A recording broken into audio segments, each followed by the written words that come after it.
So to get started for tonight, let's all give a warm rounding welcome to Ron Rudzinski, principal of Golden Oak Adult School, and he has a presentation for us. Let's give him a big hand. Good evening, everybody. My name is Ron. I'm the principal out at Golden Oak Adult School. Golden Oak Adult School is actually part of the William S. Hart Union High School District.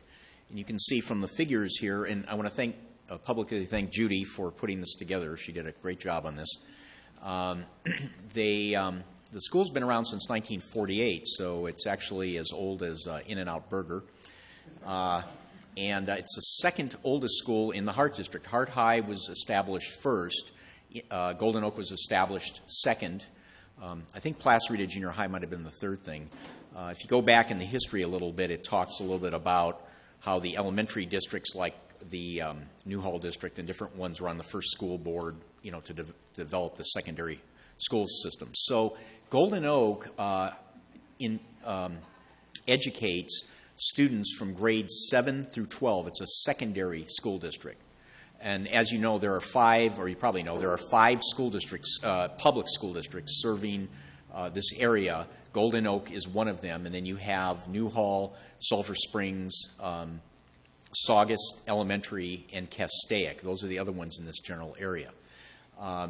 We are not in the original building. I actually don't know where the original building was. I think when I retire, I'll spend time and look that up. But you can see Judy put some figures on there back when this was started. The school was started, what the wages were, what the average cost of a car was, what the cost of gasoline. I mean, I have memory of gas wars where it dropped to like maybe 18 cents a gallon. I don't remember 16. Loaf of bread, and et cetera. So it's been around quite a while. And I am the 13th principal, according to a little slip of paper I have that I found laying around the office when I took the position. I've actually been with the Hart School District since 1980. I'm a resident of Santa Clarita since, my wife and I and our family, since 1979. I was hanging around down at the Canyon Country Post Office about 20 years ago. It was around Christmas, and we were mailing stuff, and there was a big line, so people were talking, and one person said, well, I've been here 5 years. Another one said, well, I've been here 7 years.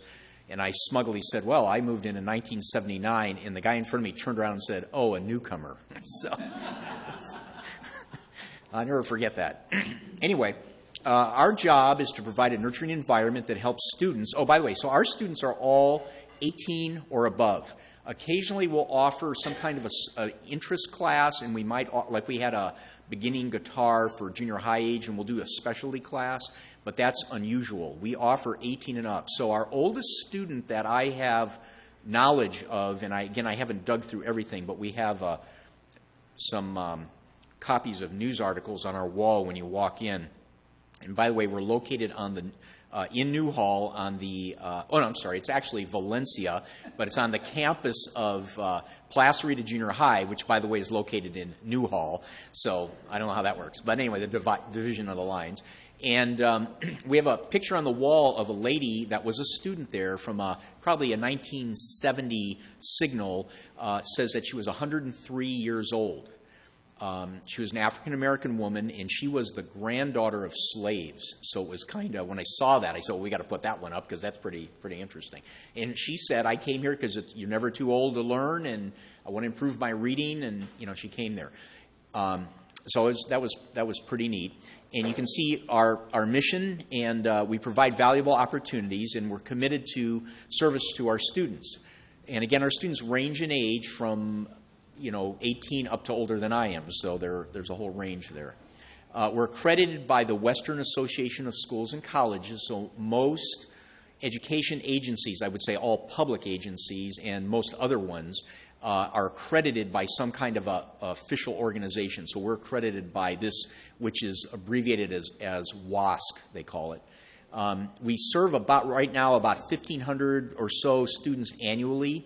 We're probably at one of our lowest enrollments only because of all the cutbacks in education. The adult school is not probably the the top, the school district is focused on 7th through 12th grade students, getting them through junior high and high school, and the adult school is this extra entity that they have in the community to try to aid the community. So it's not top, but the Heart District has tried to keep us going and everything, and that's been good. We have classes that help in career preparation, education, and personal growth. Some of the examples of career prep, we collaborate with another school, and they provide phlebotomy, that's blood drawing, training on our grounds. So we have a program that just graduated out 10 people who then go on to take the state test, and I understand the new group that started has 13, so that's really good. We have a custodial maintenance class where we teach basic custodial. After years of observing, not only in this job but other jobs, just people that do custodial work, just like any other job, I noticed some do a lot better than others. All of the ones that I've met with the district have been very positive people, but everybody's got different talents and that type of thing. So I got to talking with our head maintenance person about the possibility of getting something out there, and I know our school board was interested in that also, so they had uniform standards for the custodial maintenance staff. So that class has gone pretty well. We have a class that just started now with John Windsor. He currently works at Green Thumb over in the Newhall area there, but he is an arborist, a certified arborist, and teaches a lot of our horticulture classes. He teaches this Green Gardener program where you get a certificate if you go through it. And then we also, a lot of people don't know, but Pleasant View Industries, how many here know what Pleasant View Industries is? Okay, so Pleasant View Industries is located up, or down, depending where you're at, it's located north of Soledad up Bouquet Canyon, and they provide both in-house work and then on-the-job work out at sites for adults with developmental disabilities, ages 22 and up. So the Heart District, for example, would work with students with disabilities. We have another program that actually is housed in our same facility called the TLC, the Transitional Learning Center. They work with young adults with disabilities 18 to 22, and after they hit 22, they move on to a place like Pleasant View. There's other ones, J. Nolan, Goodwill, there's a lot of other ones, but that's a local one. And Heart District has funded a teacher and some assistants there since the 70s, so through Golden Oak Adult School. So they're part of our Golden Oak family.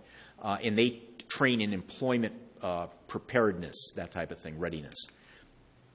The community education, what we call C&E and E classes in technology, and Judy teaches a lot of these classes, by the way. Introduction to computers in Windows, Microsoft, Word, Excel, PowerPoint, Windows 8.1, how to optimize your PC, creating free websites, security for your computer and social media, and download, organize, editing photos, the cloud, the internet, using Google to organize your life, and things like that. She comes up with new things periodically, so we try to rotate what we're offering based on what's out there. Matter of fact, you have one on social media, right? We just did that on Saturday, one on social media, so it's a couple of these I need to be taken because I'm still using the Star Trek flip phone. So anyway, in the business area, examples of classes would be Introduction to Accounting. These are not, by the way, long-term classes. So if you want to get like a degree or these kind of classes, if you want to get a long-term training, you're probably going to go to College of the Canyons or another training of that type, like a college. Ours is, we really excel at short-term training. So our Introductory to Accounting, just a 3-session class, but we have a certified public accountant that offers the class, and if you're kind of wanting to get a little more information about how accounting works, that's a great class to take. You don't have to invest in a college degree, but if you want to go on, you're going to want to step up from that. QuickBooks, starting your own business, creating marketing materials. We have a popular class we offer about 2-3 times a year is how to become a mystery shopper, and the teacher travels up and down the state with her husband, actually, and they come and offer the class. We have other enrichment classes. You can see the Waterwise Gardening deals with our horticulture area. I think, no, it's not creative watering. I think it's creative writing, actually. Although in these days you probably have to use creative watering to get through. Ceramics, woodworking, fun with cartooning, creative watercolor, painting and oil, acrylics, quilting is a popular class and kind of keeps the same group of people that sort of move with the class and then adds a few every now and then. Flower arranging of different types, different kinds of recreational exercise. We're hoping to build that program a little bit, might add yoga in the winter, spring, and maybe some kind of dance class. I know my wife and I, before I was affiliated with Golden Oak specifically, I worked for the Heart District, but before I was at Golden Oak, we took they had a swing class. They were offering swing dancing, so we took a couple sessions of the swing class, and that was a lot of fun. Mahjong, photography. We have a photographer that actually owns a business, a framing business, does photography professionally, and he teaches both the techniques, including the computer aspects of the cameras now, because the cameras have all pretty much gone to digital, in the composition and lighting for beginners. So when I was just in college, I went to my local adult school, which was down in the valley. It was Kennedy Adult, and I took 3 different classes in photography, and I still have my Nikon that uses the film.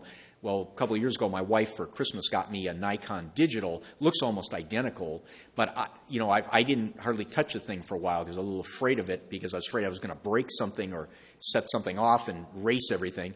Now that I've taken this class, it's really helped with that. We have culinary classes. They're offered over at West Ranch High School, which is on Saturdays. And this class, those are some examples of the types of courses that would, under the basics, you would learn the types of courses. That's popular. It's taught by Leanne Frame, who was the director of our culinary program for years, and with the Heart District, actually, the cafeteria, and also Christina Babinski, who now is the lead person there. We offer languages for people that speak English primarily.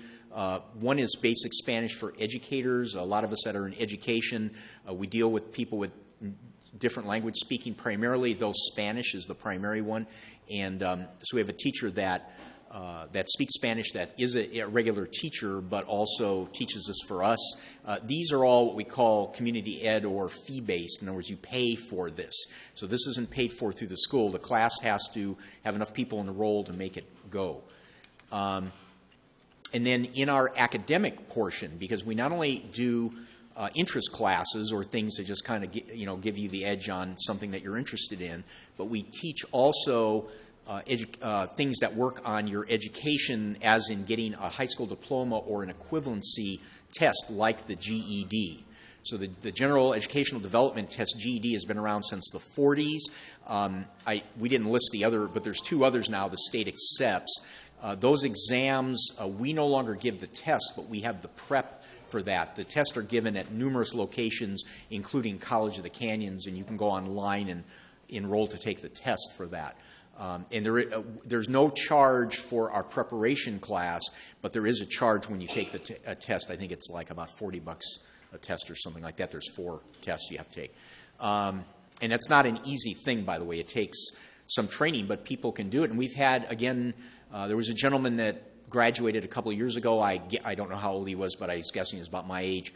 And he had worked for a company for 17, 18 years. And when this recession hit, they started to cut people, and I guess they looked for ways, how they would decide. And one of them was, do you have a high school diploma or an equivalent?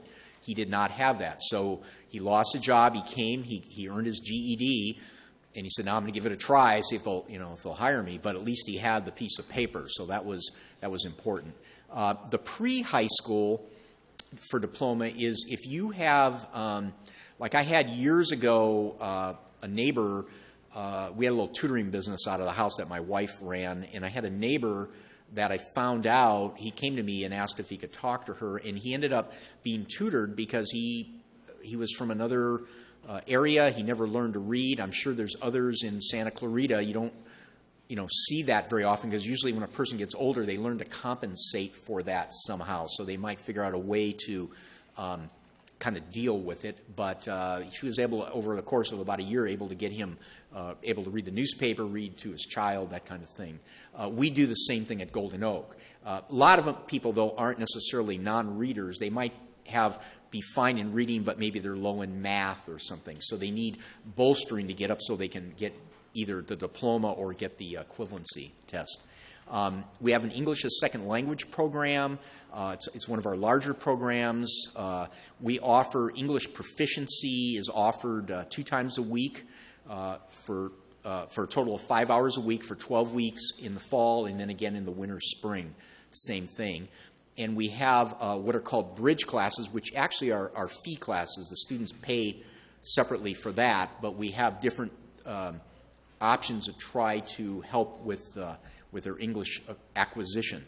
And they're very motivated to try to speak better English. They realize that their work situation, dealing with their own kids is a big deal because I mean, if any of you that have raised children and you can understand what they're saying, that's one thing, and it's hard enough. If you're raising children and you're not sure what they're saying, that could make it a lot tougher. So that's another big reason for that.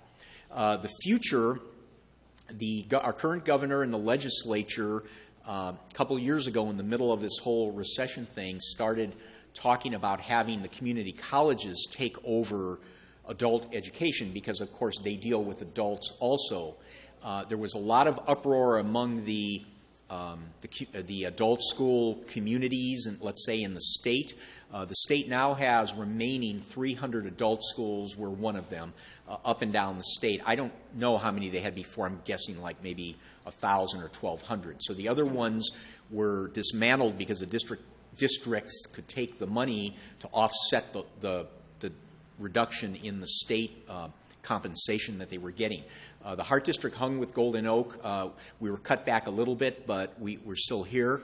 What's happening with this Assembly Bill 86 is we are in discussions and meetings with the college per the state plan to get us to work together so there's not duplication and that type of thing. I think part of it is a money-saving thing, and the other thing is to try to get services to all adults that need academic services. This actually does not affect the community ed classes. So the fee-based or the community education classes like quilting, like Judy's classes, like woodworking. And by the way, we have a full wood shop. We use the wood shop at Saugus High.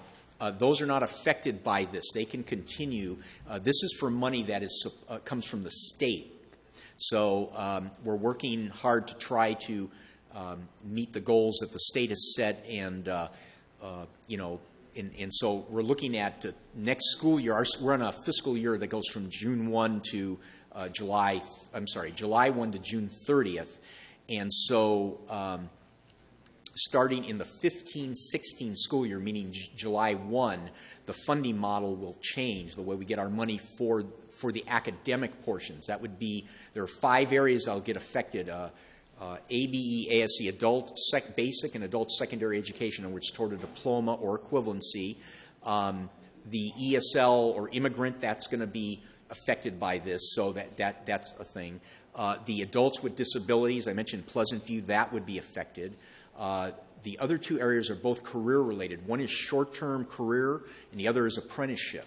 So the state's pushing to try to get more training and more people trained short-term or apprenticeship-type training, which is because the job I was at former to this with the district is I was the coordinator for career technical ed or vocational education. So that's a big area that has dropped. If you've noticed, if you have kids or grandkids that are in public schools, you'll notice that a lot of the shop opportunities and other things too, art programs and things, but things within career tech ed or vocational, they've been cut away slowly because they have all these other demands on the students, and there's only so many hours in the day. So this hopefully will help underpin those programs again, as well as the academic programs. So that's that. Now, I'll tell you a little bit about our GeoJazz thing. Oh, 2 things. I left in the back some of our brochures. If you live pretty much anywhere, I won't say anywhere in Santa Clara, there's a few zip codes that we're missing, but if you live in the most populated areas, you get our mailer. It's usually green or green and gold. we try to save money, you know, so that we can run more programs. So we're not on the quite as nice a program as, for instance, Seasons magazine, which is, you know, run through the city. But some of our teachers work for them also, by the way. We share instructors. But I put our brochures, we mail hard copies, and then you can go to our website, which you'll see on here, and it's also on the brochures in the back. If you want to take one before you leave, feel free. If you already have one, that's fine. Judy will bring me back any extras. The other thing is this band. Okay, so about 4 years ago, Bob Babco, who was the director of, he actually started, I think, as a choral director at Hart High, but then he moved to Valencia and he started their jazz band program at Valencia High. Then he moved to West Ranch, our newest high school right now, and he started the jazz program there, and he retired out of there, and a couple of years out, he contacted me. I'd known him a little bit, but not that much, just a little bit through the district.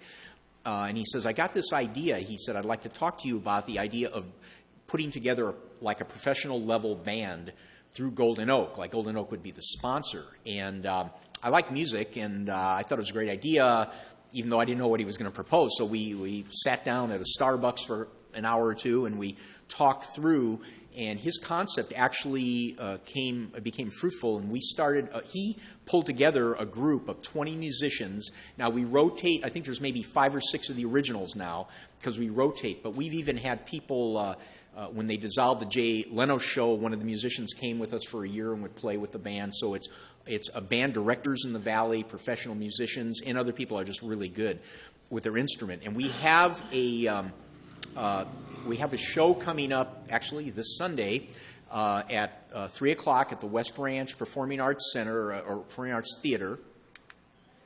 Okay. And we have one coming up in March. And the normal tickets are $10 for adults. Seniors, people 60 and up, would normally be $5, and then we usually charge students for that. However, for this show only, we host a different group every show, and we let them come in with a guest for free. So if you know any students, and I don't care if they're 60 or they're 6 or whatever age, they and a guest can come in for free for this show. Also, I've given Judy some tickets, since you were kind enough to have me out. If you would like a ticket, or since it didn't fill up, I think we have enough to even give 2. If you'd like a couple tickets, just talk to Judy before she leaves, and she's just going to give you a couple tickets. These guys and gals are really good. And they range in age from probably the low 20s to older than I am, probably in their upper 60s age-wise. And you'll see some, if you know any of the school district band directors, you'll see some of them are former directors in there also. So it's a really good-sounding group, and I think that's the brochure you'll see that I've been running around like a maniac trying to hang up and get put around the city in the last few days, so to let people know about it. And Brian Leff has now, Bob retired a second time, and Brian Leff, who is the jazz director at West Ranch, took over the band. He was in the band, and now he took over that. So I think you'll be pleasantly surprised if you get a chance to come out and hear them. And we are looking at the possibility of doing sort of a, I'm kind of researching this now, but for the March one, we might actually have something with kind of, I mentioned about In-N-Out Burger. It might be them, I don't know. But we might have something where we have food and the show, you know, like you get your dinner and then you come to the show kind of thing. So watch for that. Stay tuned for that. These are locations where we hold classes. We're, like I mentioned, are located on Placerita grounds in the parking lot, on the east end of the parking lot. But these are other locations that we hold classes during the year. And sometimes we switch. We've actually have held them out at Canyon High School before. It just depends what we need. The schools are, well, we are part of the Hart District, of course, but the schools are very good about trying to work out with us, like where we can hold classes. Woodworking, for example, Saugus is the only remaining high school with a wood shop right now. And so that teacher has been with us for quite a while, and does a great job. Does a great job with the kids and a great job with this. And then we have an ROP program, Regional Occupational Program, in the district that also offers some woodworking, so any kids from any areas can get that. Judy put pictures of. We didn't really put a picture of Golden Oak, but at the beginning you have the sign though. Golden Oak is not real fancy, but we're small, but we're a family over there, so we like it. And this is my name and contact number. I also have business cards with me, so if you need to call me for some reason. Kelly Janney is my office manager, so that's kjanney@heartdistrict.org will get you to her. And there's the Golden Oak website. So with that, any questions? Yes, Judy.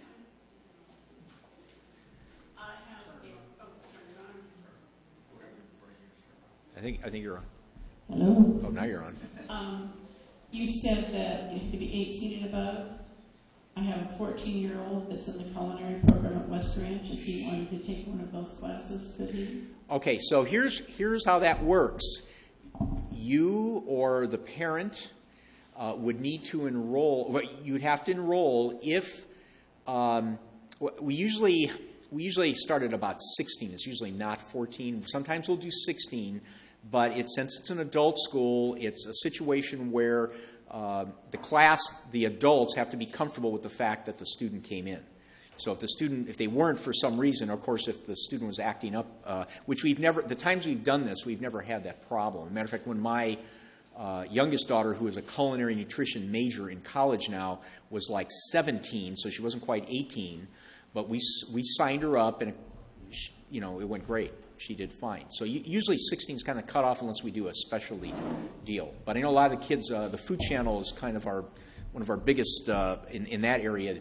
The kids watch that and they really like that, so it advertises sort of for taking that. Yes? Hello, Douglas Frazier. Do you have the dates of when your winter classes are going to start, or your next class registration? We're working on that right now for the winter classes. We do one, to save a little bit of money, instead of printing that catalog twice and mailing it, because it costs a fortune to do that. We only print it twice a year now, and so the winter spring is on one catalog. You'll be able to find it online probably around, I'm hoping for the middle of December, and then the mailing should occur shortly after that. So we're working on that now. Is that when the class starts? 24. Oh, when classes start. I'm sorry. Classes. I'm talking about when the mailing comes out. Yeah, that's right.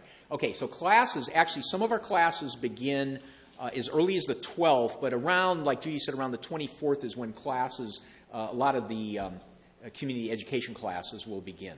So they'll fall around that time. We have some of the academic ones starting a little earlier when the kids come back in the Heart District. We pick up and start those classes. January, that's correct. Yeah. Any more questions? Wait, there's one more hanging back there. Yeah. Okay, I'm looking at the phlebotomy class, and it says payment plans are available, so it makes me curious. How much does it cost? The phlebotomy, I believe, now the phlebotomy is the one that I mentioned is in collaboration with another school, with another entity. That's our most expensive class. Most of our classes are under $100. Some are only in the 20s or 30s. That class is like $2,500. And as a matter of fact, I understand there's like students that attend like COC nursing and that type of thing, or other places, there's a backlog trying to get into those classes. This class will help you pass that test. You have to pass the test for the state to get the license, so in California. So, but that's what it runs. We were with another school. They were 3,000, but that school folded after 18 years. So we were able to hook it up with this group, and they're a little bit more reasonable. Still a lot of money, but any other questions I can answer? I want to thank you all very much for letting me have the opportunity and come out and see us. Come see the band too. Thank you, Alan. Very nice to meet you. Very nice to meet you too.